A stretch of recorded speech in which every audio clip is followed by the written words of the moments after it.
I don't really know how to start this video. I never thought that this would be my next YouTube video, let alone create a video like this. This was not the plan. Oh, this is gonna be really hard. So a few days ago, I finally decided to come out to my parents. And for some reason, a part of me thought it's 2020. Do people still need to come out?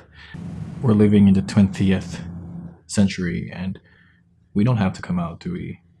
But then the fact that it's 2020 and people still need to come out only makes me realize that there's so much work that has to be done. Why now? Why did I come out now? Or just recently, for the matter. It's been a long time coming, and I've never really thought that I would have to come out.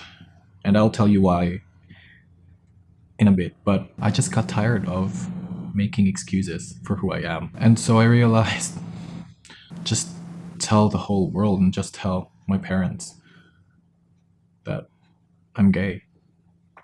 You see, growing up in the Philippines, it's a very different culture. It's a very different background. My parents are very religious and they're very conservative people. Well, the country in itself is religious and conservative, so it's basically a cultural thing. But my parents in this spectrum are rooted in the very aspect of being conservative, which is not bad. So I grew up in the Philippines, and because of that culture and because of that background, I never really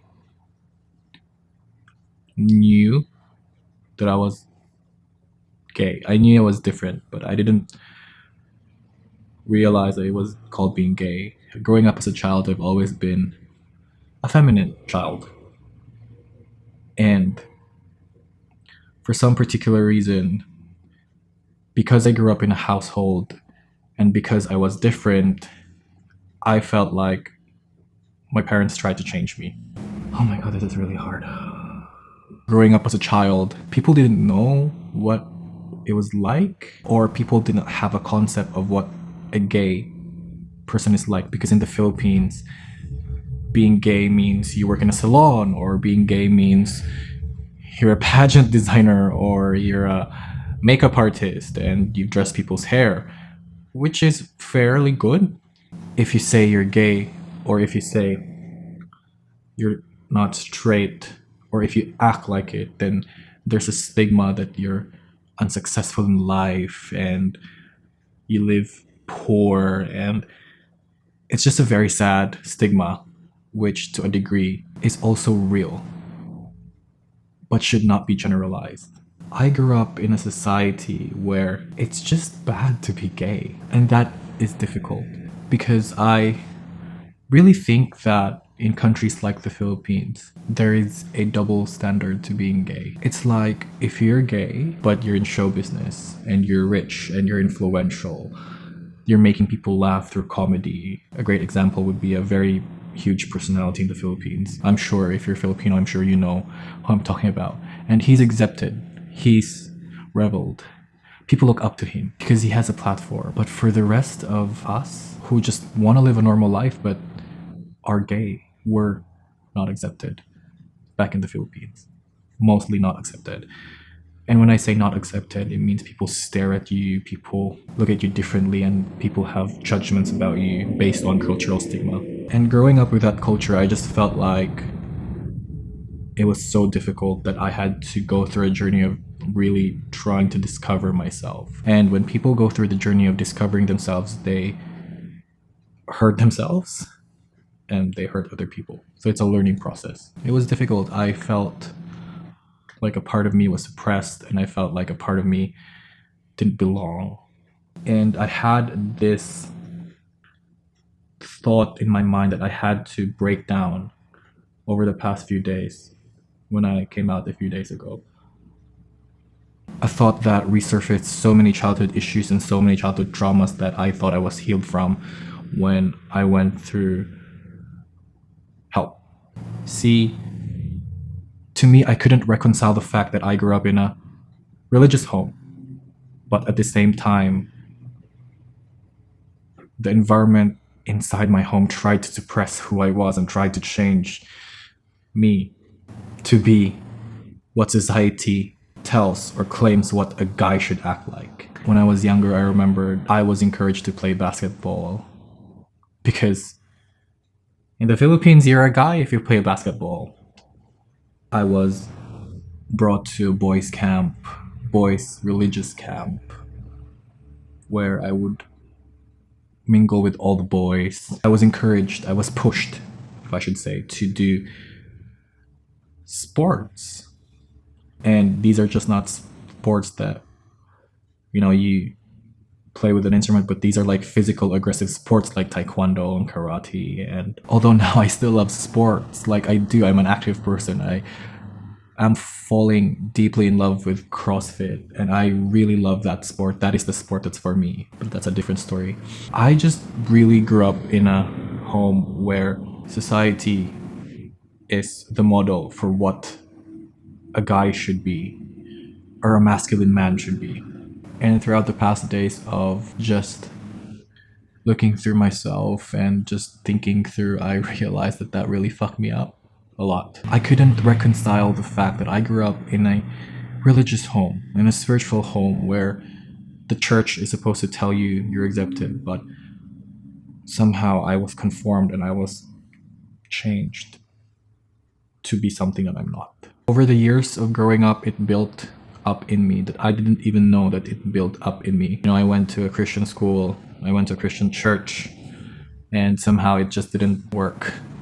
I was trying to cover up who I really am, find my place in society, find my emotional healing, and the damage was just really because I wasn't myself growing up and built up over the years. And when I finally realized I wasn't really straight, and when I just had the light bulb moment that I am not straight, that conversation that you had with yourself, that changes everything, and you finally look at yourself in the mirror and come out first and foremost to yourself, and you say you're not straight, and you loudly claim you're gay, changed everything. And from then on, it just went to me trying to figure myself out, to me really digging in and going through a journey and a process of like who I really am and what I'm capable of doing, and not what society tells me to be.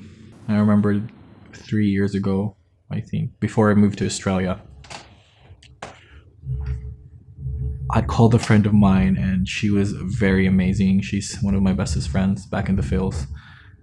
I called her and I said, "Where are you?" And then I just remembered that I cried in the parking lot with her, and she was scared for me. And I told her then that I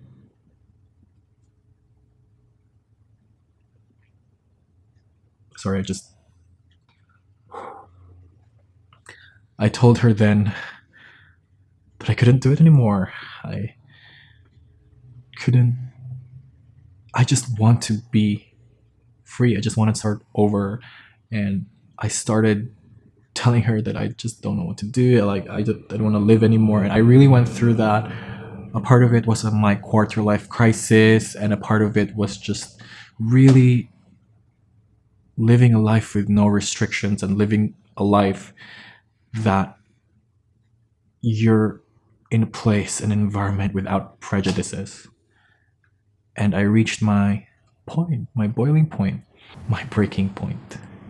So I decided I'm gonna beg to move out of the house. And I had to beg, I had to really beg for me to move out, not telling my parents that I was going through a whole mental health breakdown at that time. I just told them I want to move to Australia, or wanted to move out of the house, go to Manila, go to somewhere else, just because I wanted to progress my career, which was also true. And so I begged to move out of the house, and with the resources that were available, provided by my parents, of course, I was able to move to Australia.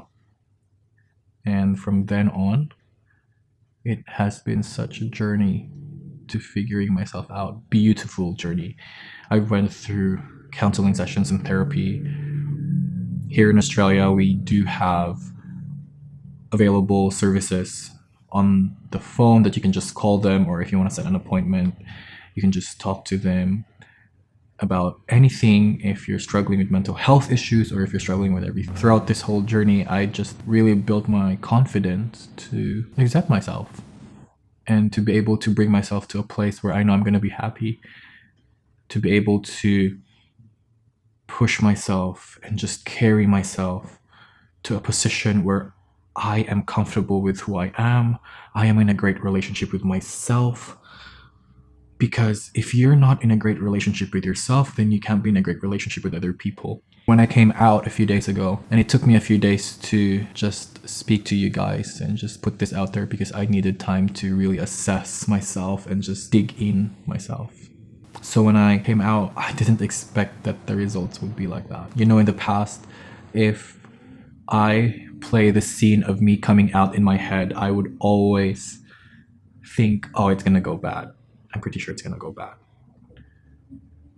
But when it actually happened, it was very bad, sadly. My parents didn't accept it the way I hoped they would. Of course, pretty standard for a conservative and religious family, but they didn't. And it's hard. For me, for them, for everyone. It's difficult. It was. I wasn't able to sleep for a few days. Just thinking about how it went, you know. But over the years, in me really coming to terms with myself, I am convinced that the first and foremost acceptance you need is from yourself. And if you have accepted yourself, then nobody can take that away from you.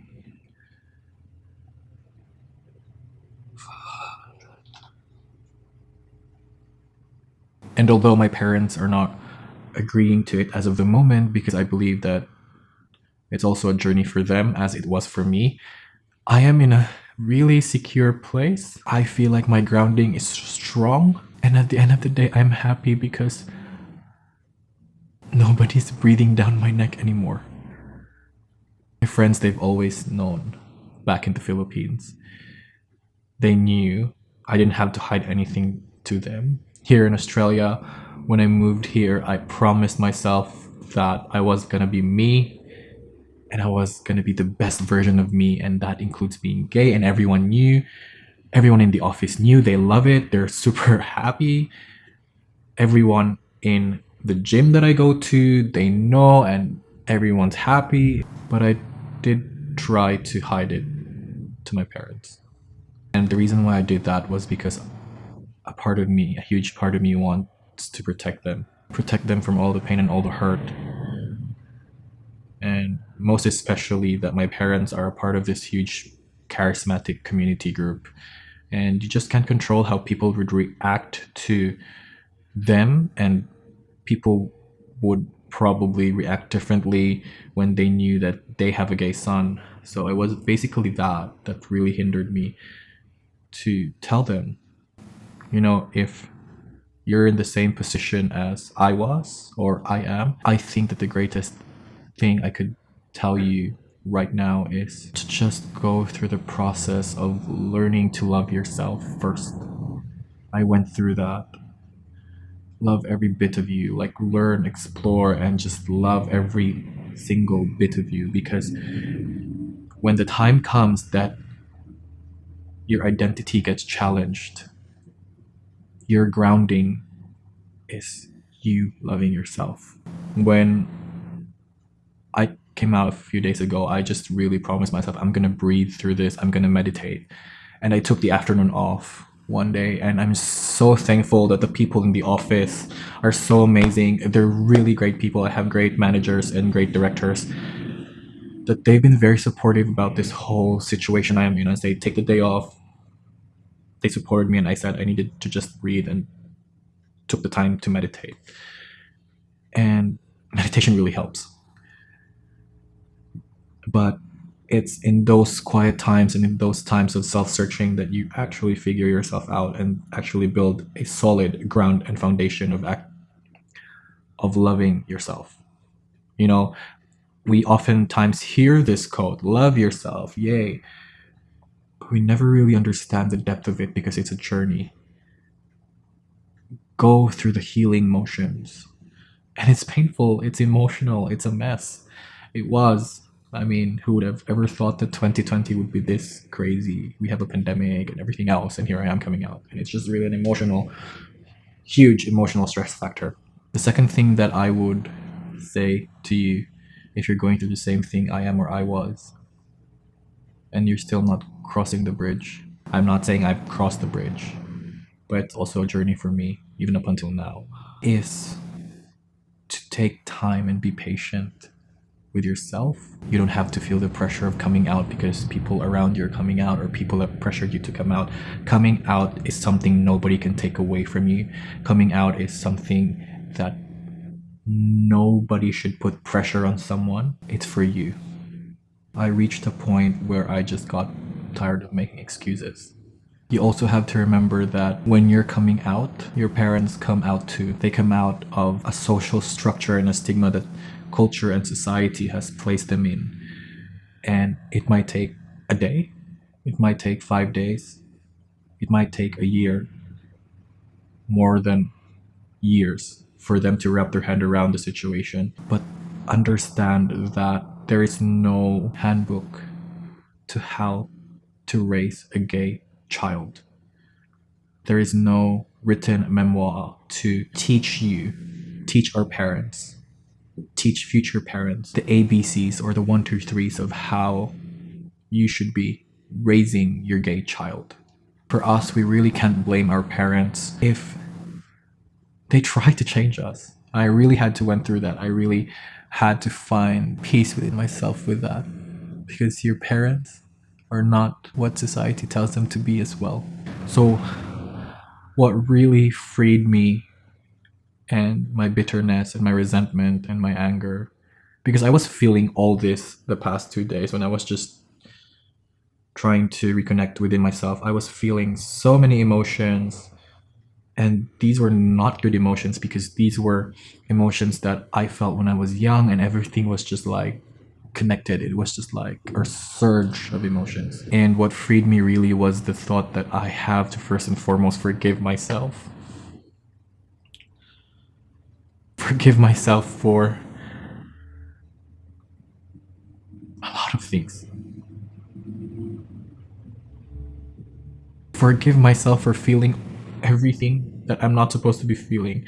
To forgive myself from all the negativity and all the hurt and all the pain. To forgive myself for allowing myself to dwell in things that I should have not dwelled on. Right now, oh my god.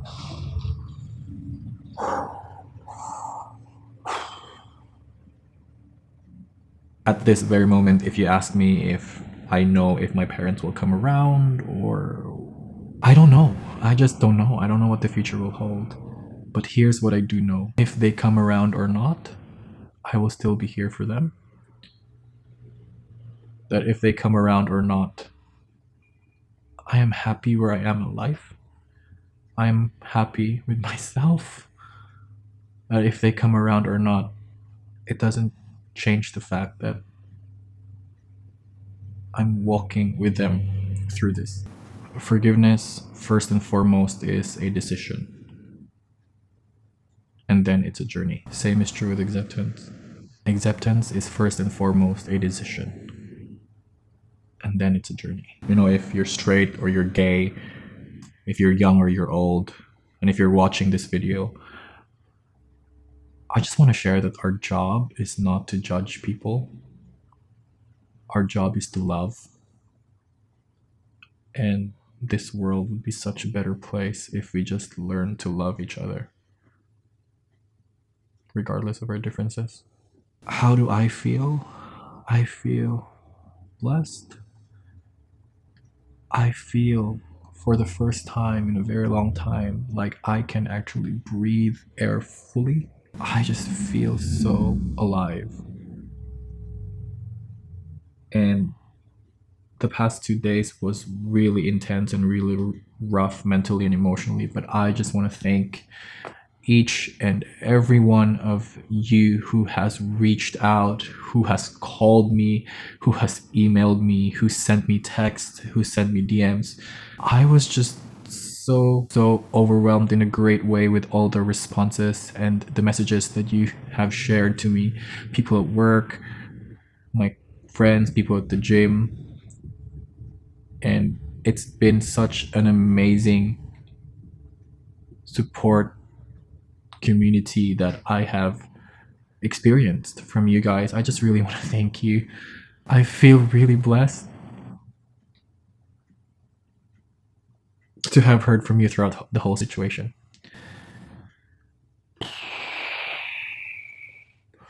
Thank you for your kind words. It is such an amazing feeling to know that you're not the only one who has accepted yourself, but there are people in the world who also accept you for who you are.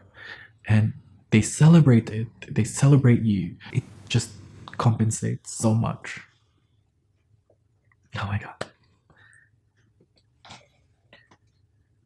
Thank you. I can finally say to everyone, I'm gay.